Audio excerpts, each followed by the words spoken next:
लखनऊ में आज शराब विक्रेता वेलफेयर एसोसिएशन ने अपनी विभिन्न मांगों को लेकर यूपी प्रेस क्लब में की प्रेस वार्ता। आज लखनऊ में शराब विक्रेता वेलफेयर एसोसिएशन ने अपनी विभिन्न मांगों को लेकर यूपी प्रेस क्लब के साथ प्रेस वार्ता की। प्रेस वार्ता कर सरकार से कई मांगों पर विचार करने का प्रस्ताव रखा गया है और उन्होंने बियर के चल रहे कोर्टों का विरोध किया। साथ ही अंग्रेजी में बियर के क्षेत्र में आग्रह किया अंग्रेजी शराब में 45% एवं 55% का कोटा रखा जाए, क्योंकि बियर में अभी त्रैमासिक कोटा बहुत अधिक है। उन्होंने कहा कि यदि सरकार इनकी मांगों को नहीं मानेगी तो ये लोग आंदोलन के लिए बाध्य हो जाएंगे। समय को थोड़ा बढ़ाया जाए, जैसे 10 बजे दुकानें बंद करने का समय है और बार को समय दे रखा उन्होंने 12 बजे का। अब हम लोग महानगर में रह रहे हैं और काफी सारे शहर उत्तर प्रदेश के जो बड़े शहरों में तब्दील हो चुके हैं, वहां पर थोड़ा समय बढ़ाया जाए, इसको कम से कम 10 से बढ़ा करके 11 रखा जाए। ये भी एक हमारी डिमांड इसमें है। कस्टमर की कोई गारंटी नहीं होती कि एक दिन में कितना कस्टमर ही आ जाएगा, तो हम उसकी समयावधि बढ़ाना चाह रहे हैं। जितना उठाना पड़ रहा उतनी बिक्री नहीं आती है 70% दुकानों में, और हमको कोटे की फाउंडेशन रहती है, हमको उठाना ही उठाना है। उसको हम आगे पीछे मैनेज कर सकते हैं, कभी बिक्री हमारी बढ़ती है, लेकिन उसके लिए हमको समय चाहिए होता है।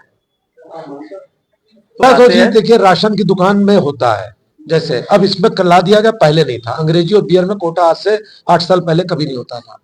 अब ये कोटा जो बनाते जाया जा रहा है, इससे परेशानी ये बढ़ रही है कि आपको कोटा अगर नहीं खरीदार आ रहा तो क्या करेगा। मान लीजिए बियर का मौसम बदल गया, बियर नहीं बिक्री हो रही है, तो आदमी क्या करेगा, उस कोटे को कहां ले जाएगा। तो कोटे के लिए यही कहा जा रहा है कि 2 महीने का और आगे का वक्त दिया जाए। अगर आप खत्म कर दे तो आपका राजस्व बढ़ जाएगा, लिख दीजिए आप। अगर ये कोटा सिस्टम खत्म कर दे तो राजस्व गवर्नमेंट को हम ज्यादा देंगे। जो आपकी मांगे हैं, यदि सरकार नहीं ध्यान देगी तो आगे क्या आंदोलन होगा। क्यों नहीं आंदोलन होगा। अगर सरकार इन बातों को नहीं मानेगी तो राजस्व को बढ़ाने के लिए और राज्य के फेवर में हम लोग चल के इसको आंदोलन करेंगे।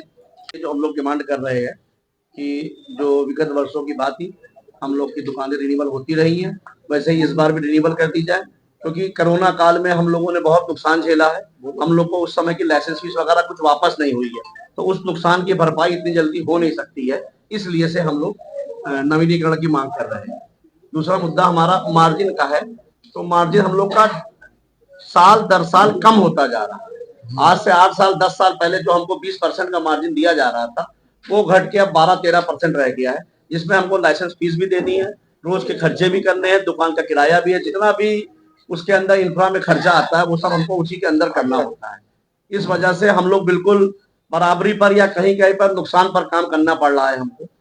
कई वर्षों से काम करने की वजह से हम इस काम को बदल भी नहीं सकते हैं। इस वजह से हमारी सरकार से ये मांग है कि हमारा मार्जिन बढ़ाया जाए, जो पुराने समय में रहा है उस मार्जिन को परसेंटेज के हिसाब से रखा जाए। और रखा है आज का जो bureau report, RX news Bharat.